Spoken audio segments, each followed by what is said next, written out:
오늘 하나님의 말씀 에베소서 4장 30절에서 5장 2절까지 말씀입니다. 에베소서 4장 30절에서 5장 2절까지 말씀 제가 읽어드리도록 하겠습니다. 하나님의 성령을 근심하게 하지 말라. 그 안에서 너희가 구원의 날까지 인치심을 받았느니라. 너희는 모든 악독과 노함과 분냄과 떠드는 것과 비방하는 것을 모든 악의와 함께 버리고 서로 친절하게 하며 불쌍히 여기며 서로 용서하기를 하나님이 그리스도 안에서 너희를 용서하심과 같이 하라. 그러므로 사랑을 받는 자녀같이 너희는 하나님을 본받는 자가 되고 그리스도께서 너희를 사랑하신 것 같이 너희도 사랑 가운데서 행하라.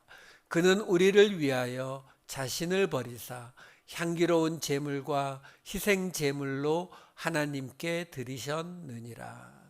아멘. 자, 지금 사도 바울이 무슨 이야기를 하고 있었습니까? 바로 옛사람을 벗어버리고 새 사람을 입는 것에 관한 이야기를 지금 계속 하고 있는 거예요. 그래서 지난주에는 그 새 사람을 입은 모습이 어떻게 나타난다고 했어요? 거짓말을 하지 않고 진리를 말하는 것으로, 더러운 말을 하지 않고 선한 말을 하는 것으로 나타난다고 해서 이 두 가지 말의 방식을 분노하지 말라고 마귀에게 틈을 주지 말라는 예를 들어서, 그리고 도둑질하지 않는 것이 목적이 아니라 가난한 자를 구제하는 것이 하나님의 목적이다라는 것을 예를 들어서 바로 새 사람이 된다는 것은 어떤 모습이 우리에게 나타나야 되는 것인지를 설명을 드렸었어요. 지난주에도 말씀드렸지만 지금 이게 에베소서 4장 끄트머리로 가고 있는 거잖아요. 에베소서 4장 그 거의 처음부터 이 이야기가 이어지고 있는 거거든요. 이것이 사도 바울이 자기가 세운 교회, 그리고 적어도 3년 가까이 가장 긴 시간을 머물면서 가르쳤던 교회. 그렇죠? 우리가 그냥 인간적으로 볼 때에 가장 개인적으로 사도 바울이 아끼고 아마 조금 더 신경을 다른 곳보다 더 많이 쓰던 그 교회에 보낸 가장 중심에 있는 본론적인 이야기거든요. 그 말은 이 이야기가 아주 중요하다라고 지난주에도 말씀드렸잖아요. 왜? 사도 바울도 감옥에 갇혀서 이 이야기를 쓸 수밖에 없었던 것, 그리고 지금도 우리가 이것에 대해서 중요하게 여겨야 하는 이유는 지난주에 말씀드린 것처럼 하나님의 진리가 어떻든 관계없이 내가 원하는 말을 해주는 것, 내 귀에 좋은 말을 해주는 것이 진리라고 생각하는 사람들이, 그리고 내가 옳다면 그것이 하나님의 진리라면 상대가 상처를 받든 말든 나는 얼마든지 쏟아낼 수 있다라고 생각하는 사람들이 지금도 너무나 많이 있기 때문에, 그렇기 때문에 우리가 이 문제를 중요하게 여길 수밖에 없다라는 거예요. 사실요, 솔직히 말해서 이런 모습들이 나타나는 사람들이 이방인이거나 다른 종교를 믿는 사람이거나 그러면 그래도 조금 우리가 중요시 안 여겨도 된다고요. 근데 이 사람들은 누구라고요? 바로 그 에베소 교회의 사람들. 이 당시에 예수를 믿겠노라 그 모든 핍박을 견디고 있는 그 사람들이라고요. 그러니까 사도 바울도 지금 이 사람들에게 저놈들 나쁜 놈이야, 내쫓아야 돼, 이게 아니라고요. 안타까워서 이야기하는 거예요. 왜? 그들은 그게 하나님을 잘 믿고 있는 거라고 더욱더 애쓰고 헌신하고 노력하고 있는 모습이니까요. 그런데 사실은 그게 아니라 하나님을 대적하고 있는 거다라는 거죠. 그렇죠? 그 모습이 어떻게 나와요? 마태복음에 보면은 예수님께서 이렇게 말씀을 하시죠. 마태복음 23장 13절. 화 있을진저 외식하는 서기관들과 바리새인들이여, 너희는 천국 문을 사람들 앞에서 닫고 너희도 들어가지 않고 들어가려 하는 자도 들어가지 못하게 하는도다. 이 말씀이 뭐예요? 바리새인들과 서기관들이 하나님을 안 믿는 사람들이에요? 하나님을 믿는 사람들이잖아요. 아니, 다른 사람들보다 훨씬 더 열심히 잘 믿으려고 노력하는 사람들이라고요. 근데 그들에게 지금 예수님이 뭐라고 하는 거예요? 너희도 천국 안 들어가고 다른 사람들도 못 들어가게 막는 자들이다. 그게 뭐예요? 하나님의 뜻과 대적하고 있는 이야기잖아요. 이 마태복음 23장 처음에 예수님이 이렇게 시작했어요. 2절 말씀을 보면은 서기관들과 바리새인들이 모세의 자리에 앉았으니, 그들이, 모세가 누구예요? 선지자이고 메시아이고 제사장인 사람이에요. 그 모세의 자리에 앉아서 자기들이 말하는 것, 자기들이 생각하는 것, 자기들이 알고 있는 것, 이것이 하나님의 진리고 이것이 맞는 것이다, 이렇게 주장하고 있다고요. 그리고 이 모습은 지금 우리에게도 똑같이 나타나고 있기 때문에 이 말씀이 중요하다고요. 이 이야기가 누가복음에는 이렇게 소개가 돼요. 누가복음 11장 52절을 보시면, 화 있을진저 너희 율법교사여, 너희가 지식의 열쇠를 가져가서 너희도 들어가지 않고 또 들어가고자 하는 자도 막았느니라. 여기서는 지식의 열쇠라고 하잖아요. 지식이 뭐예요? 하나님을 아는 지식이요.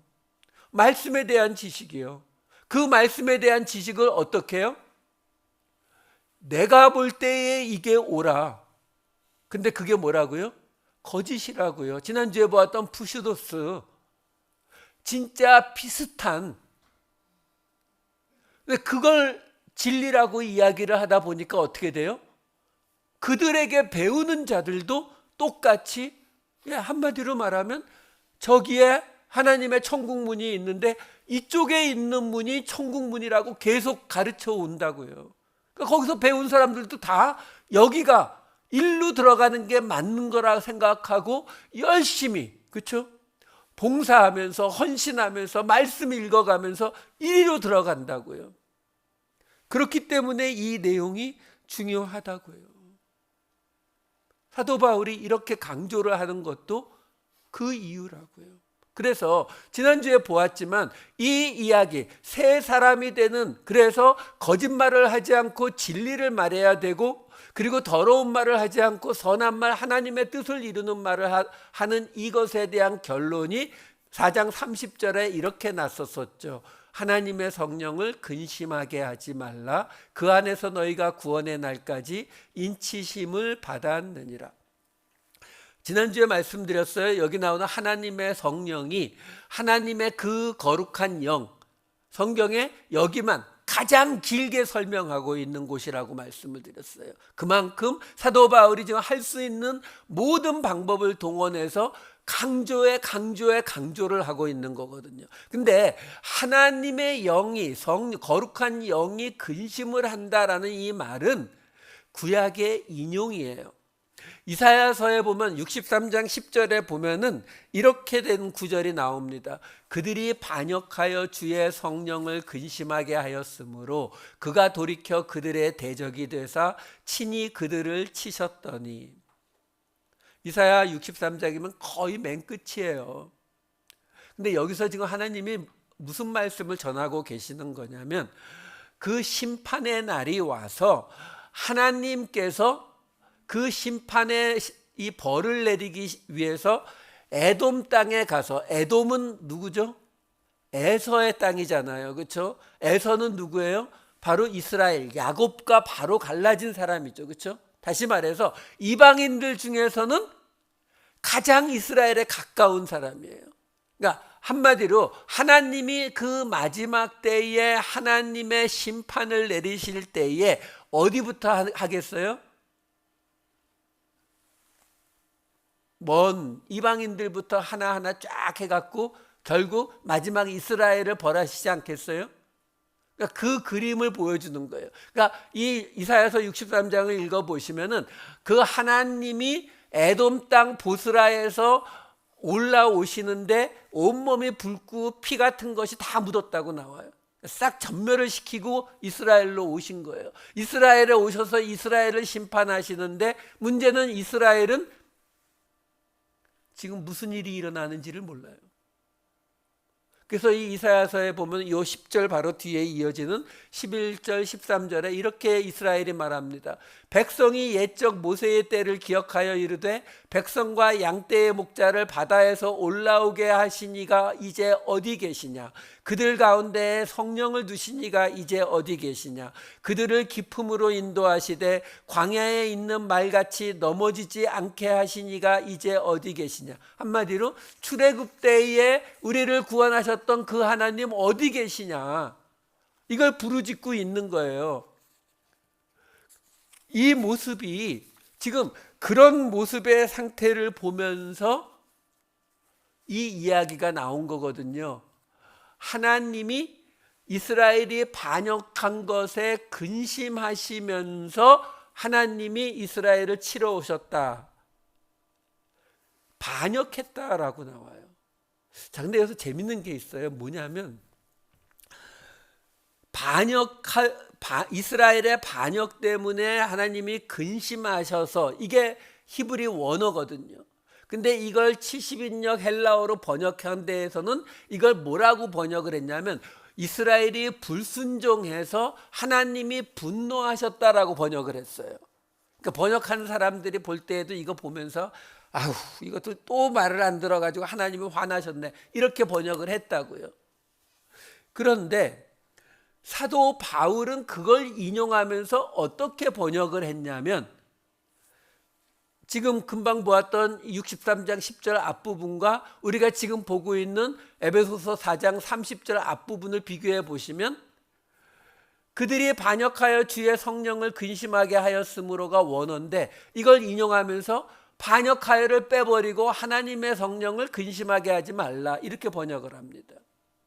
그리고 지금 우리에게는 안 보이지만 뭐가 되냐면, 아까 말씀드린 것처럼 이게 70인역에서는 그들이 불순종해서 주의 성령을 화나게, 분노하게 했다라고 번역을 했는데, 사도 바울은 그 분노하게 했다라고 하는 그 단어를 다시 히브리어 아짜브라고 하는 원어에 맞게 슬퍼하다, 근심하다의 단어로 바꿔버려요. 루페오라는 단어로.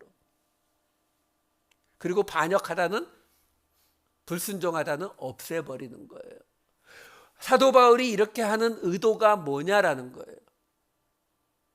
이걸 통해서 지금 사도 바울이 뭔가를 말해주려고 하는 거예요.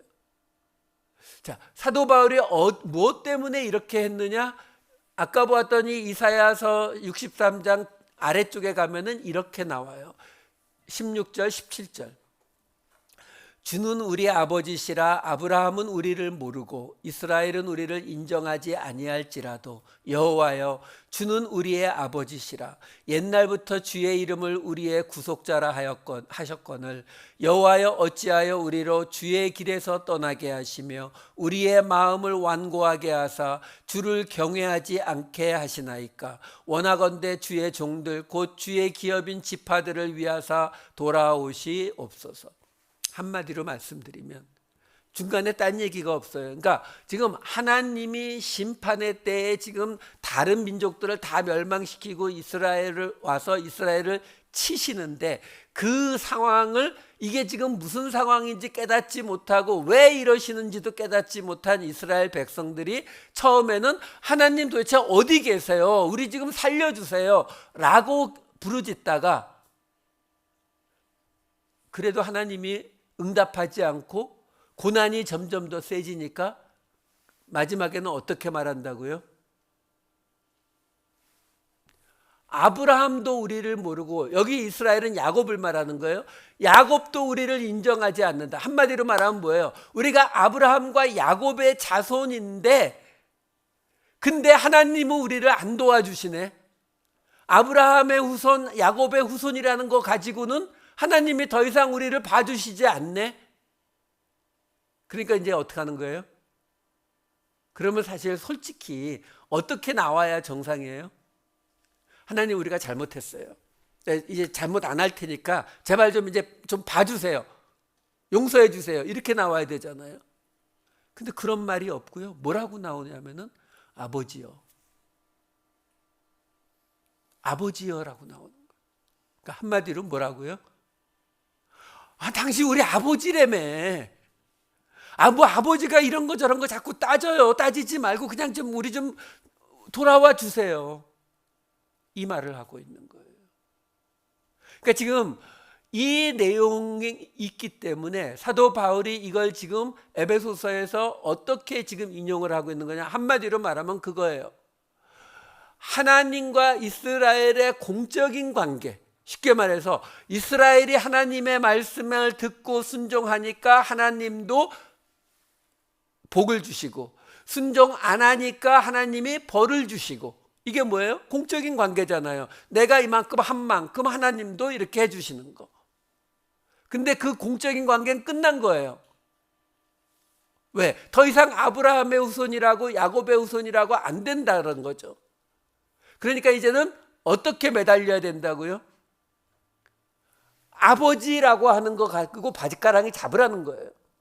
그러니까 사도 바울이 뭐라고 말한다고요? 그들이 반역해서 혹은 불순종해서 하나님의 영이 근심하였다, 또는 하나님의 영이 분노하셨다가 아니라 이거 다 빼고 뭐만 남겼어요? 하나님의 영이 근심하셨다, 하나님의 영이 슬퍼하셨다. 근데 지금 이게 무슨 이야기예요? 문맥에서 새 사람이 된 이야기잖아요. 거짓말하지 말고 진리를 말하고 더러운 말 하지 말고 선한 말을 하라고 하는 그 새 사람이 된 모습에서 사도 바울이 결론을 뭐라고 이야기하냐면, 이제 너희가 이 모습으로 살지 않으면 하나님께서 벌하실 거야, 이런 공적 영역이 아니라 아버지인 하나님이 슬퍼하셔. 사적 영역으로 끌고 가는 거예요. 이제 더 이상 하나님과 우리는 공적 영역의 관계가 아니라 내가 뭔가를 지키고 내가 예배를 드리고 내가 봉사를 했으니까 하나님도 나를 도와주셔야지, 이 관계가 아니라 아버지와 아들의 관계로 들어가야 된다라고 말하고 있는 거예요. 내가 하나님의 진리를 찾지 않고 내가 원하는 말을 듣기를 원하게 되면 그러면 벌 받아요? 이게 아니라 우리 맨날 하는 게 그거잖아요. 그러면 제가 그거 하면 성경이 말하는 죄예요? 이건 뭘 말하는 거예요? 우리는 하나님을 공적 영역에만 계속 두고 있다는 거예요. 그게 아니라 가족이라고, 아버지라고 생각하시면은 아버지가 슬퍼하니까, 엄마가 슬퍼하니까 아버지가 원하는, 어머니가 원하는 것을 하는 게 낫지, 이 영역으로 지금 사도 바울이 끌고 가고 있는 것이다라는 거예요. 그러니까 새 사람의 모습으로 살아라. 그래서 4장 30절 다시 보시게 되면은요, 그렇게 하나님의 영을 슬퍼하게 하지 말라, 그 안에서 너희가 구원의 날까지 인치심을 받았느니라. 무슨 말이에요? 구원의 날까지 너희가 인치심을 받았다. 하나님의 백성으로 확정되었다. 이제 더 이상 변하지 않는다예요. 왜? 구약의 시대는 어떻게 돼요? 아브라함의 후손이라 할지라도 죄를 짓고 제사 드리지 않으면 어떻게 돼요? 잘려가잖아요. 잘려 나간다고요. 근데 사도 바울은 지금 얘기하는 거죠. 너희가 이제 잘려나가고 그런 거 없다. 구원의 날까지 너희는 하나님의 백성 그대로 간다. 근데 그러면 우리는 꼭 어떻게 삐져요? 이제 만판이네, 이렇게 되는 거잖아요. 우리 장로교회 가장 큰 문제점이 그거잖아요. 구원 취소 안 된다고 하니까 지멋대로 살잖아요. 그렇죠? 여러분, 감리교나 우리 예전에 있었던 그 안식교 이런 데 가면은 행위가 따르지 않으면 구원받지 못한다라고 하는 이 행위 구원이 있기 때문에 사람들 정말 착하고요, 정말 바깥에서도 사람들에게 욕을 안 듣는 게 아니라 칭찬 들어요. 근데 우리 장로교는 안 그러거든요. 왜? 우리 마음속에 어느 정도 그게 있는 거예요. 아, 구원 취소되지 않는다는데 뭐. 이게 있는 거거든요. 그거에 대해서 지금 사도 바울이 말하는 거예요. 너희 구원 취소되지 않는다. 맞아. 근데 너희 아버지이신 하나님의 영이 슬퍼한다. 슬퍼하든 말든 이러면 아버지 자녀 관계 아니잖아요. 지금 사도 바울은 그 이야기를 하고 있는 거예요. 자, 그러면서 그 다음에 이어지는, 그러면 그 새 사람이 되는 거에 하나님 아버지를 슬프게 하지 말라라는 걸로 요약이 되는데, 그러면 어떻게 해야, 정확히 어떻게 해야, 왜? 지난주에 말했던 거짓말하지 않고 진리 말하고 더러운 말하지 않고 선한 말 하라라는 거는 우리한테 구체적인 게 아니잖아요. 그럼 좀 구체적인 걸 알려주세요 라고 하는 그 질문에 대해서 31절 32절에 이렇게 나오는 거예요. 너희는 모든 악독과 노함과 분냄과 떠드는 것과 비방하는 것을 모든 악의와 함께 버리고 서로 친절하게 하며 불쌍히 여기며 서로 용서하기를 하나님이 그리스도 안에서 너희를 용서하심과 같이 하라. 하지 말아야 될 것과 해야 될 것 두 가지로 나누어서 지금 설명해 주고 있다라는 거예요.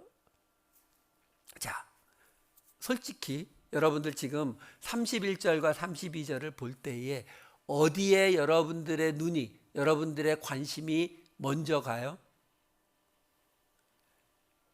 친절하게 불쌍히 여기고 용서하라는 말 쪽보다는 악독, 노함, 분냄, 떠드는 것, 비방하는 것, 악의, 여기에 우리 눈이 먼저 가요. 왜? 우리는 그냥, 이거는 여러분이 잘못됐다는 게 아니라 그냥 우리가 여기에 익숙해요. 왜?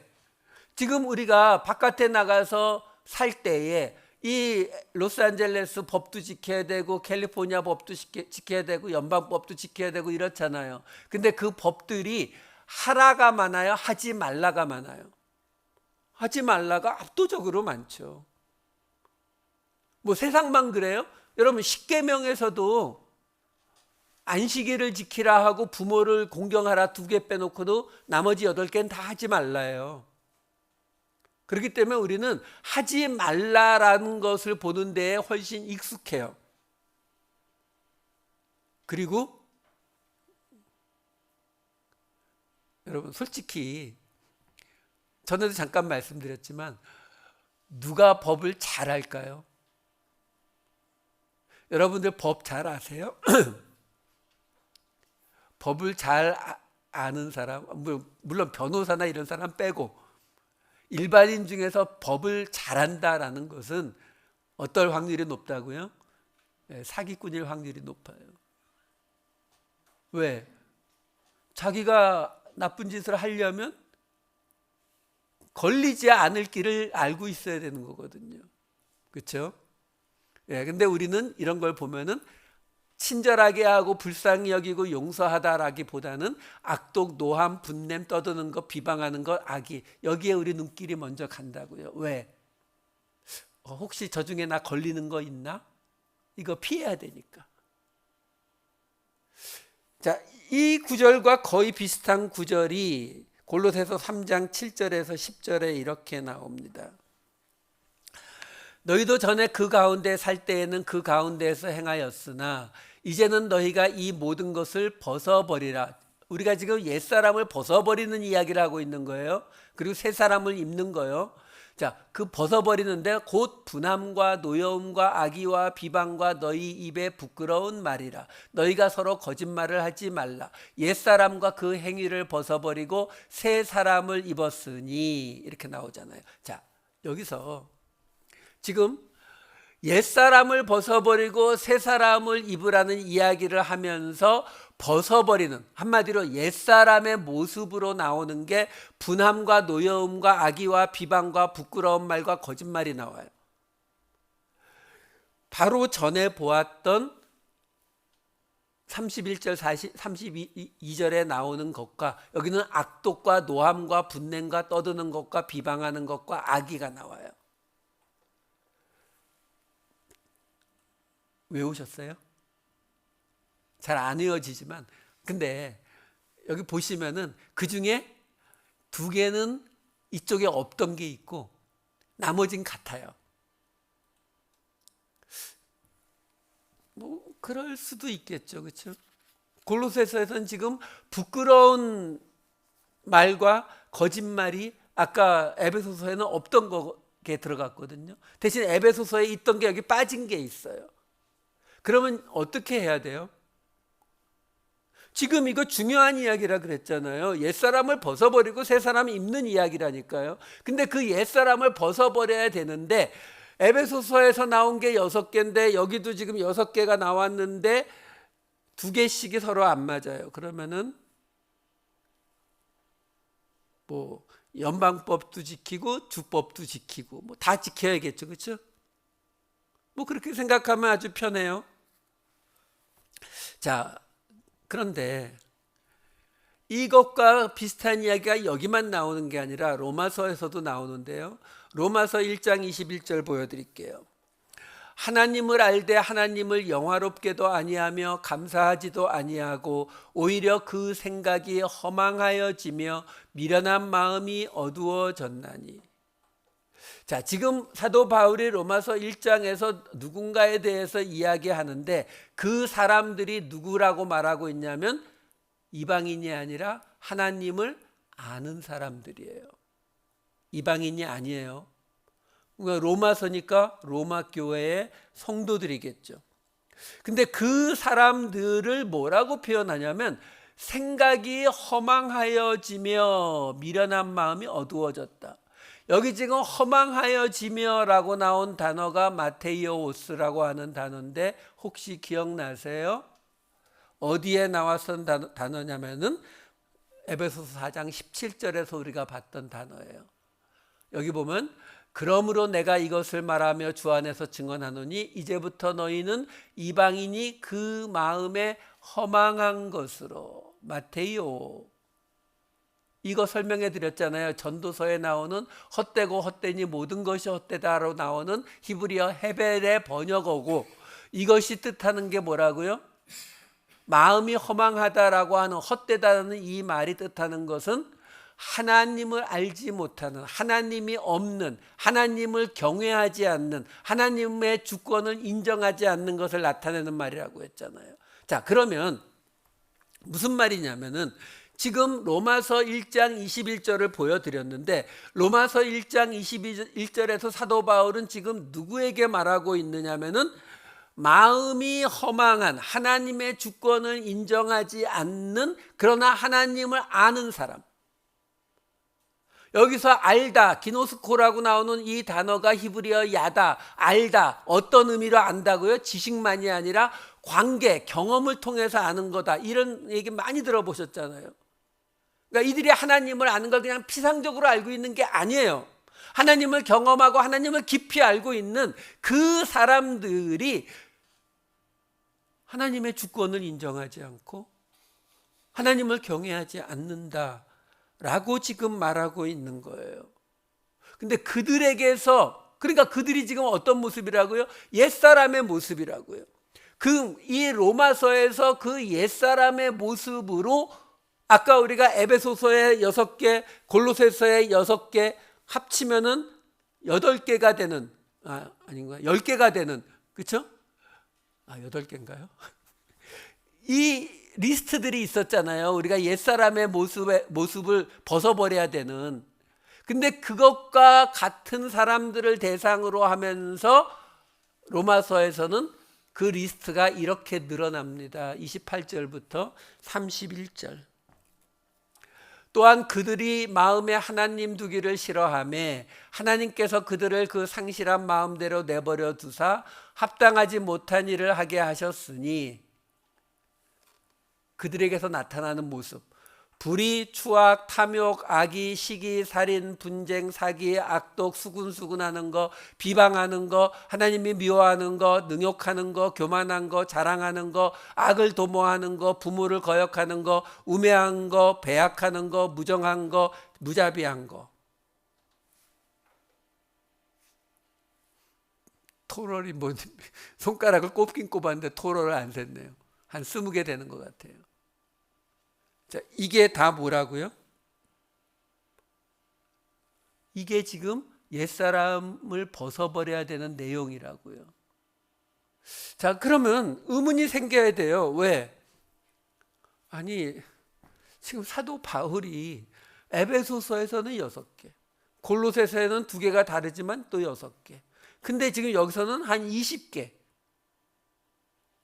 여기서요, 지금 이 헬라어 원어를 비교해 보게 되면은요, 아까 에베소서나 골로새서에 나왔던 것들 중에 여기 나오는 거 1개밖에 없어요. 왜 이렇게 복잡하게 만들어놔요?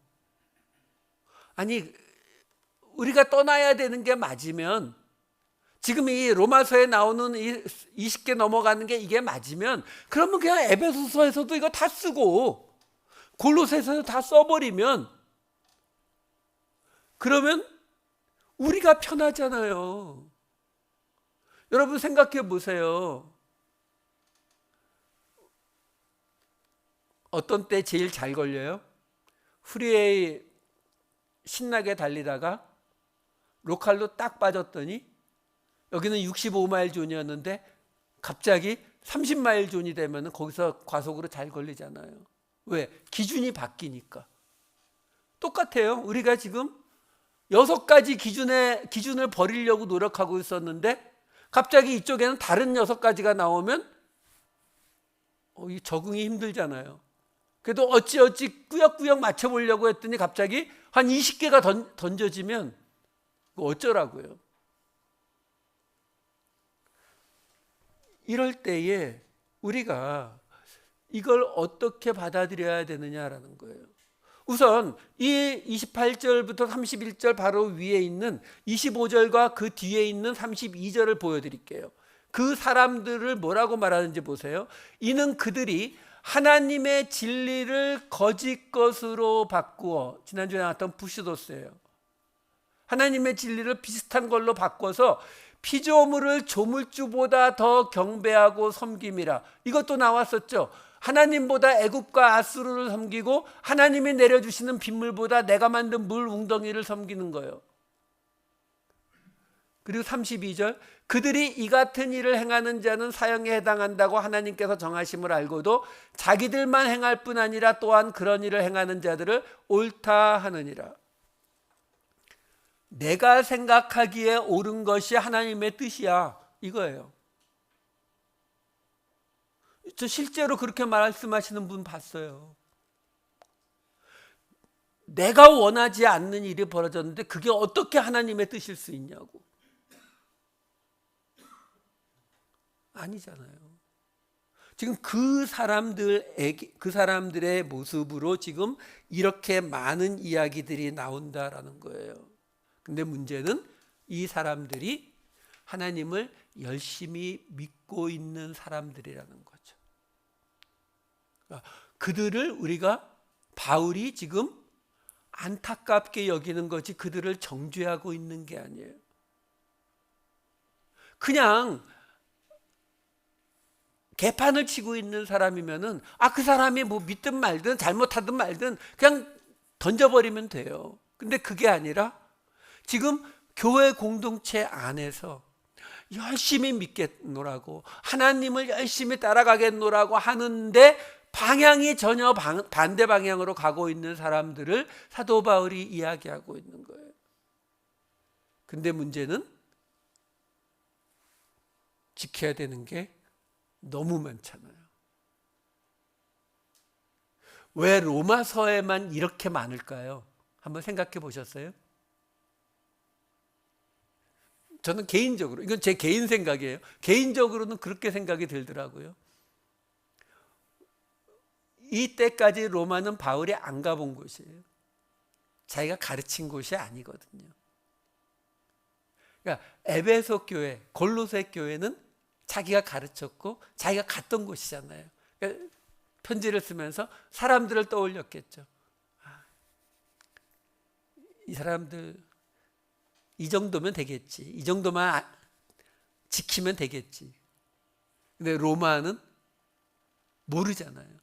그러니까 아까 읽은 것 중에 뭐도 있었어요? 살인, 사기 이것도 있었어요.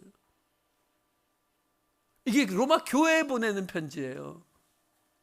그러니까 사도 바울이 로마 교회에는 그런 일을 행하고 있는 사람들도 있을 수 있지 않을까라고 생각을 했다는 거죠. 어찌되었든 하나님을 믿는 자, 믿겠다고 하는 자가 지금 떨어져 있는 상태가 이런 상태이기 때문에 사도 바울이 이렇게 많은 이야기를 지금 하고 있는 거예요. 자, 그런데 이런 모습이 또 나오는 곳이 있는데 그곳을 통해서 이걸 한번 다시 보자고요. 자, 이 로마서 1장 22, 23절을 보여드릴게요. 여기에 이런 대목이 나와요. 스스로 지혜 있다 하나 어리석게 되어 썩어지지 아니하는 하나님의 영광을 썩어질 사람과 새와 짐승과 기어다니는 동물 모양의 우상으로 바꾸었느니라. 그러니까 지금 이 말만 보게 되면은 이 로마 교회에 있는 사람들 중에 자신들이 하나님을 제대로 믿고 있다고 지혜가 있다라고 생각을 하면서도 하나님을 믿는 게 아니라 도리어 동물 모양의 우상을 만들고 있는 우상 숭배하고 있는 사람들이 있더라. 근데 여러분, 이게 가능했을까요? 일단 초대교회의 대부분은 그 기초 자체가 유대인들이에요. 그 유대인들이 기초가 된 이 초대교회에서 우상을 만들어 놓고 섬겼을까요? 그랬을 확률은 거의 없죠. 그 말은 뭐냐면 여기에서 말하는 동물 모양의 우상으로 바꾸었느니라는 이 말씀은 실제로 어떤 우상을 만들었다는 것이 아니라 그들이 생각하는, 그들이 가지고 있는, 그들이 갖고 있는 기준 뭐 이런 것들을 마치 하나님처럼 우상으로 섬겼다라는 말에 가깝다는 거예요. 그걸 우리가 확인해 볼 수 있는 것이 지금 우리가 보고 있는 이 에베소서에도 있어요. 5장 5절 말씀을 보여드릴게요. 너희도 정녕 이것을 알거니와 음행하는 자나 더러운 자나 탐하는 자 곧 우상 숭배자는 다 그리스도와 하나님의 나라에서 기업을 얻지 못하리니. 여기는요, 음행하는 자, 더러운 아카달로 부정한 자, 탐하는 자를 한마디로 뭐라고 불러요? 우상 숭배자라고 말해요. 자, 여기서 보면 음행하고 더럽고 탐하는 게 우상을 만들고 섬기는 건 아니잖아요. 근데 왜 이렇게 불러요? 이렇게 나오는 이유가 뭐냐면 결국 하나님 대신 다른 것을 하나님 자리에 세워놓고 있기 때문에요. 대부분 뭘 세워놓고 있어요? 나요. 내 기준이요. 그러니까 그런 것들을, 그 모든 것들은 하나님이 아닌 나를, 내가 원하는 것을 섬기기 때문에 일어나는 일이다라고 해서 이렇게 우상 숭배라고 이걸 표현하는 거예요. 그래서 아까 보았던 그 로마서에서도 맨 끝에 어떻게 나와요? 1장 32절 아까 보았었죠. 자기들만 행할 뿐 아니라 또한 그런 일을 행하는 자들을 옳다 하느니라, 이렇게 나오는 거예요. 그러니까 이게 뭐라고요? 이게 우상 숭배하고 똑같은 거라고요. 우리 다 그러잖아요. 내 기준에, 그렇죠? 요즘 제가 들어가는 인터넷 사이트에 들어갈 수가 없어요. 아주 한국도 그렇고 미국도 그렇고 이 선거하고 나니까 아주 그냥 사람들이 인터넷 속에서 미국은 민주당 공화당, 한국은 국민의힘 민주당 싸워대는 것 때문에 어떻게 들어가서 보기가 힘들어요. 근데 여러분 좀 보면은요, 재밌는 게 있죠. 뭐요? 상대방이 이야기하는 건 절대 듣지 않아요. 우리 편이 이야기하는 거는 듣고 열심히 이야기하고, 그러니까 무슨 말을 하든 상대가 얼마나 확실한 증거나 어떤 뭐 논리적인 이야기를 하든 말든 관계없이 내가 원하는 건 받고 내가 원하지 않는 거는 철저하게 배척해요. 근데 이게 정치하는 사람들만 그래요? 우리도 그렇다는 거예요. 우리도. 지금 그 얘기잖아요.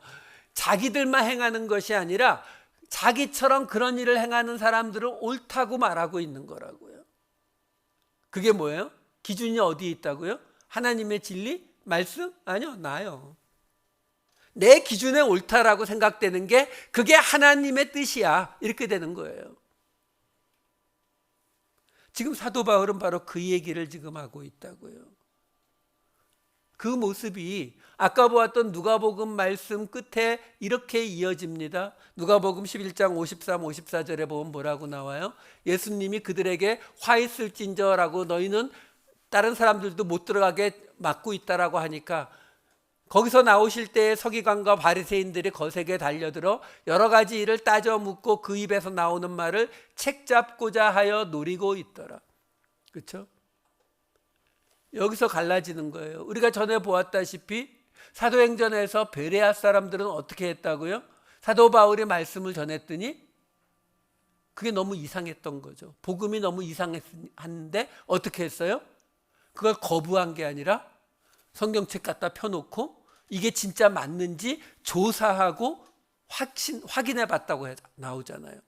그렇게 하는 사람이 있는가 하면 대부분은 어떻게 해요? 저거 우리 편 아니네. 쟤 민주당이네. 쟤 공화당이네. 그냥 귀 막아버리고 우리 쪽만 오라. 이렇게 간다고요.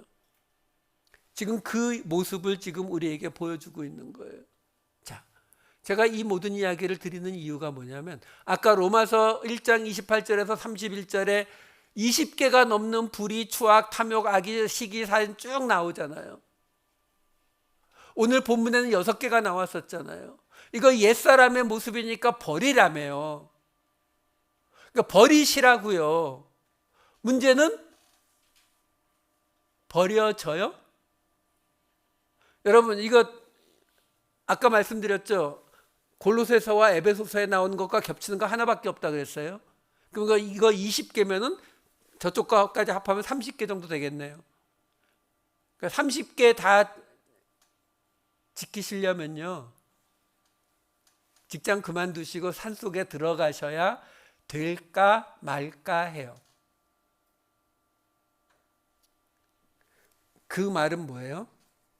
이렇게 말하면 여러분 오해하기가 쉽겠는데 이거 다 지키라고 주는 말씀이 아니에요. 사도 바울이 어떤 의도로 이것들을 썼는지를 생각해 보셔야 되는 거예요.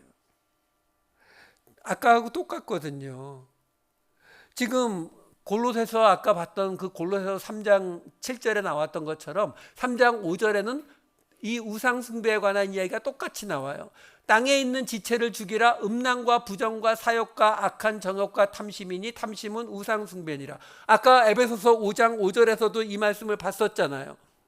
근데 지금 한 장면에 지금 보여지니까 한번 비교해 보자고요. 음란, 음행, 부정, 더러운 자, 사욕 없는 게 튀어나왔어요.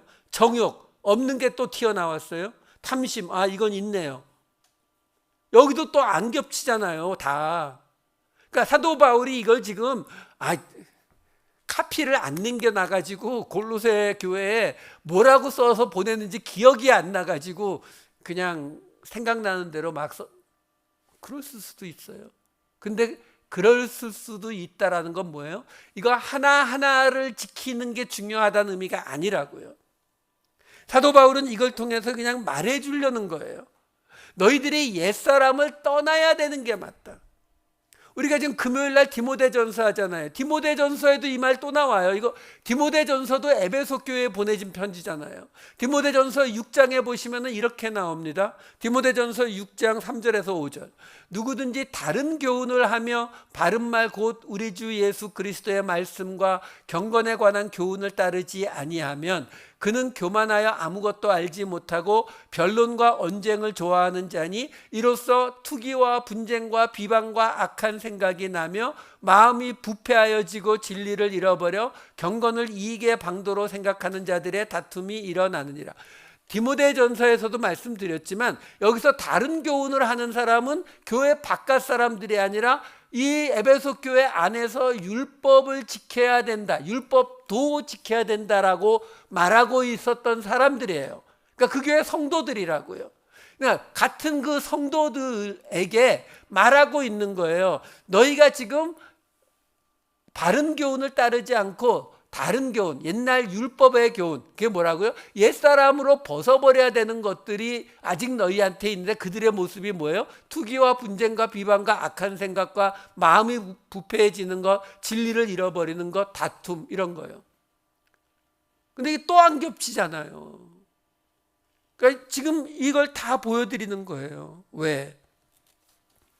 이 모습이 사도 바울은 이걸 다 모아서 그냥 이걸 지키는 게 아니라 이걸 통해서 우리가 새로운 사람으로 살아가야 되는 모습을 나타내야 된다. 이걸 보여주려고 하는 것뿐이라고요.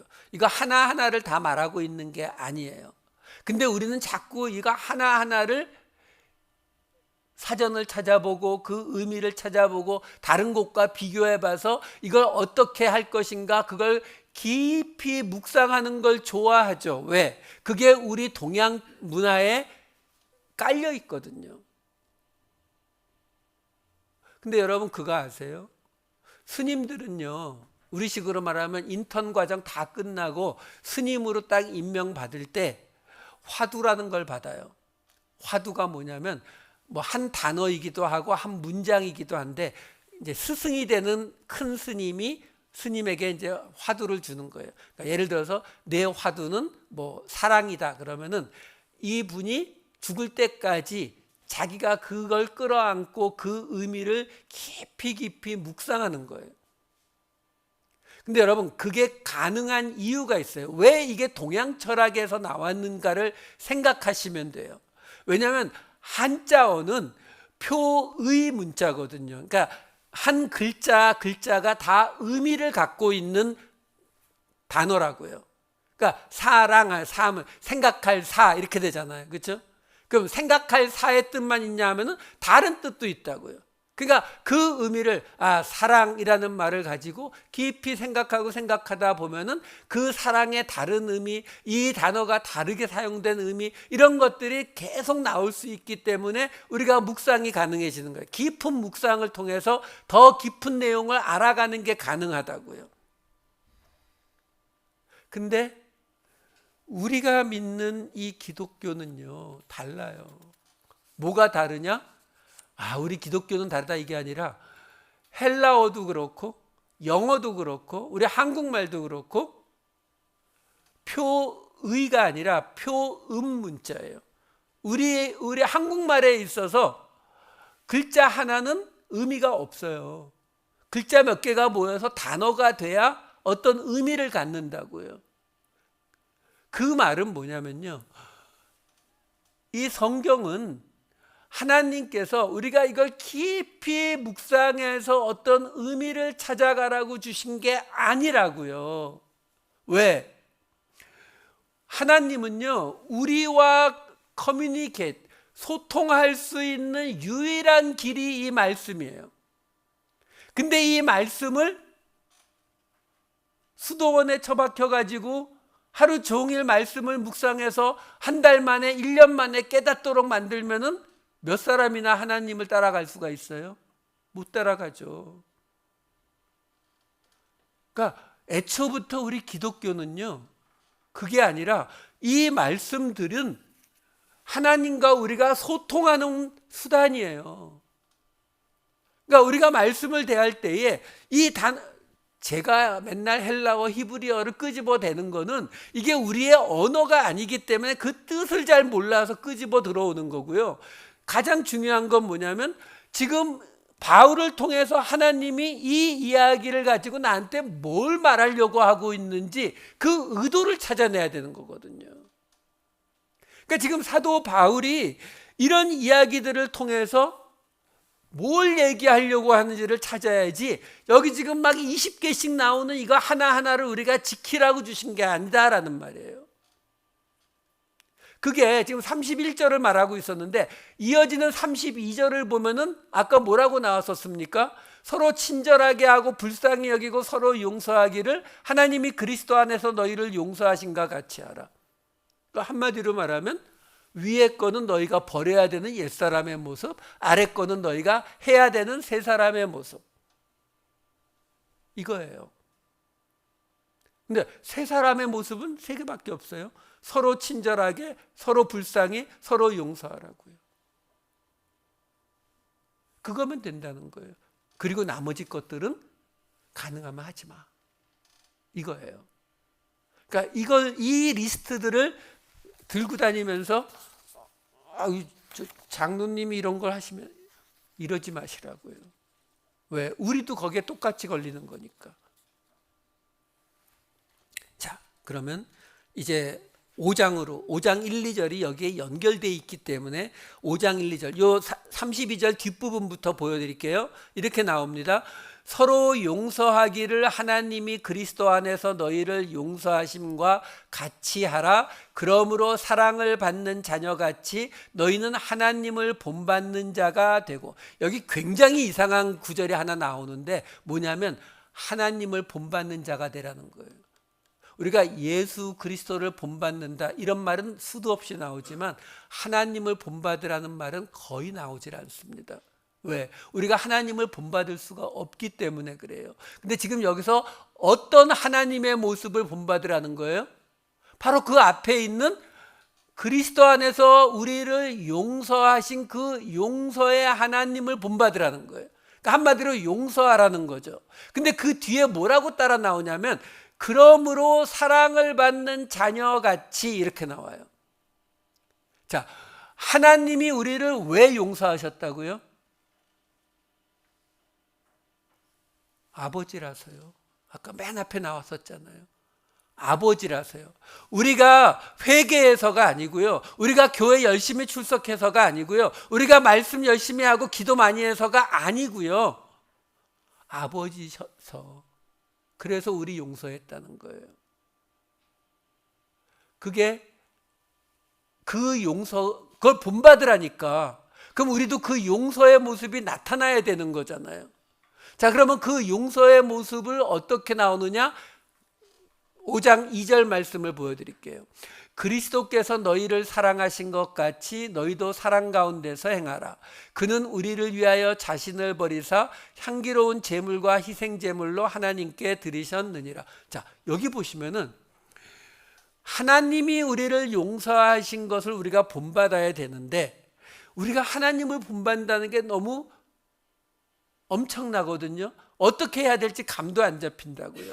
근데 그 하나님이 그리스도 안에서 우리를 사랑하는 자녀같이 용서하신 거예요. 자녀로서 용서하셨다고요. 그리스도 안에서. 근데 지금 2절에 이어지면서 사도 바울이 뭐라고 말하냐면 그리스도께서 너희를 사랑하신 것 같이 너희도 사랑 가운데서 행하라 이렇게 나오는 거예요. 그리스도께서 우리를 사랑하셨다는 거예요. 자, 정리하면 이렇게 되는 거예요. 하나님이 우리를 자녀로 용서하셨어요. 그리스도 안에서. 근데 그것은 그리스도가 우리를 사랑하셔서 우리를 위하여 자신을 버리사 향기로운 제물과 희생 제물로 하나님께 드리신, 다시 말해서 그리스도가 우리를 사랑하셔서 당신을 죽여서 우리를 사랑하셨는데 그 사랑 안에서 하나님이 우리를 용서하셨다. 그런데 그 하나님을 본받아라. 다시 말해서 우리가 하나님을 본받을 수 있는 하나님의 용서를 우리가 할 수 있는 방법이 뭐다? 그리스도를 사랑하는 거예요. 그리스도를 사랑하면 그러면 우리에게서 하나님이 우리를 용서하신 그 용서가 그건 자동으로 나오는 거예요. 우리가 따로 용서하는 것이 아니라. 자, 문제는 그리스도가 우리를 사랑하신 것 같이 너희도 행하라라고 나오잖아요. 그러니까 우리가 그리스도를 사랑하면 돼요. 그게 뭐라고요? 새 사람이 되는 거예요. 그러니까 아까 나왔던 것처럼 그 몇십 개씩 되는 것 하나도 지키지 않으면 좋은데, 그거 하나하나 지키느냐 안 지키느냐의 문제가 아니라 서로 친절하고 서로 용서하는 게 이게 더 나은 건데, 이걸 어떻게 해야 할 수 있다? 우리가 그리스도를 사랑하면, 그러면 우리에게서 그 용서와 이런 것들이 다 나온다고요. 친절과 불쌍히 여김이 나온다고요. 자, 근데 문제는 우리가 그리스도를 어떻게 사랑하면 된다는 거예요. 사랑해요 예수님 이게 아니라, 그리스도가 어떻게 우리를 사랑했다고요? 자신을 우리를 위해서 향기로운 제물과 희생 제물로 하나님께 드리셨다라는 거예요. 그러니까 우리가 그리스도를 사랑하려면 어떻게 해야 된다고요?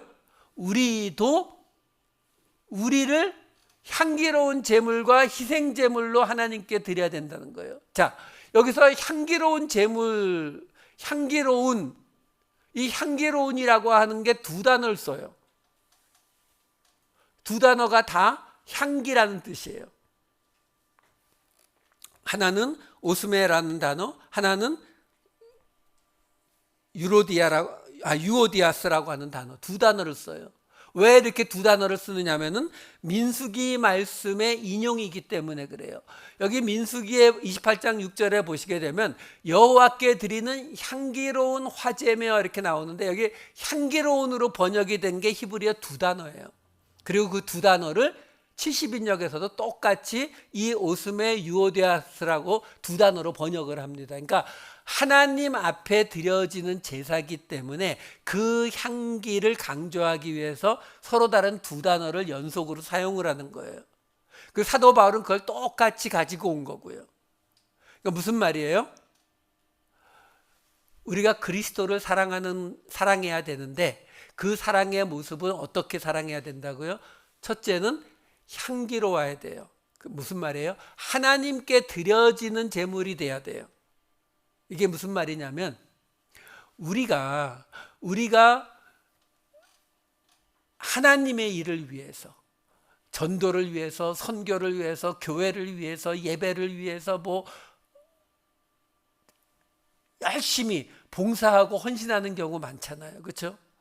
예물도 드리고 많이 할 수 있잖아요. 그렇죠? 근데 여기도 똑같이 적용이 된다고요. 뭐가요? 내가 원하는 것을 드리고 있느냐, 내 기준에 옳다는 것을 드리고 있느냐, 아니면 하나님께서 원하시는 것을 드리고 있느냐. 향기롭고 향기로운 제물이 되려면 어떻게 된다고요? 하나님께서 그 향기를 기뻐하시는 걸 드려야 되는 거죠. 그러니까 내 기준에 옳은 거, 내 기준에 이게 필요하겠다는 게 아니라 하나님 기준에 맞는 것을 드리는 거예요. 그리고 두 번째, 희생제물이라고 하는 건 뭐예요? 이것도 같은 단어, 거의 같은 의미의 단어, 두 단어예요. 이건 뭐예요? 내가 죽어야 되는 거죠. 이건 로마서 12장 1절에 나오는 것처럼 너희 몸을 하나님이 기뻐하시는 거룩한 산 제물로 드리라. 그것이 너희가 드릴 영적 예배가 아니라 합당한 예배니라. 그거잖아요. 가끔 그런 분들이 있거든요. 하나님 앞에 선교해야지, 구제해야지. 하세요. 집사님 하세요. 자기는 안 해. 아니요. 그리스도를 사랑하는 모습은 나를 들여서 나오는 거예요. 그러니까 하나님이 기뻐하시는 것을 드리고, 그리고 나를 죽여서, 내 몸을 들여서 나를 희생제물로 드리는 모습. 이게 예수님이 하나님께 우리를 위해서 드려진 모습이거든요. 그걸 우리 보고 행하라고 하는 거예요. 그게 그리스도를 사랑하는 모습이라고 하는 거라고요. 이 향기로운 희생제물로 우리가 드려질 때에 그것이 그리스도를 사랑하는 것이고, 그것이 하나님의 용서함을 우리가 본받는 모습이다라는 거예요. 그러니까 오늘 이야기의 결론은 아까 나왔던 그 긴 리스트들을 지키려고 노력하시는 것이 아니라 우리를 향기로운 희생제물로 드림으로 그리스도를 사랑하는 것에 우리가 포커스를 해야 되는 이야기다라는 것입니다. 이 자리로 함께 가시는 저와 여러분 되시기를 우리 주님의 이름으로 축원합니다. 기도하시겠습니다. 사랑이 많으신 아버지 하나님, 저희로 예수 그리스도를 통해 옛사람을 벗어버리고 새 사람을 입게 하셨사오니 하나님, 저희에게서 하나님을 본받는 모습, 그리스도를 사랑하는 모습, 하나님 앞에 향기로운 희생제물로 드려지는 모습이 나타나게 하여 주시옵소서. 그래서 우리를 통해 세상이, 공동체가 새로운 사람으로 다시 살아나는 놀라운 역사가 있게 하여 주시옵소서. 감사드리옵고 이 모든 말씀 우리 주 예수 그리스도의 이름으로 기도하옵나이다. 아멘.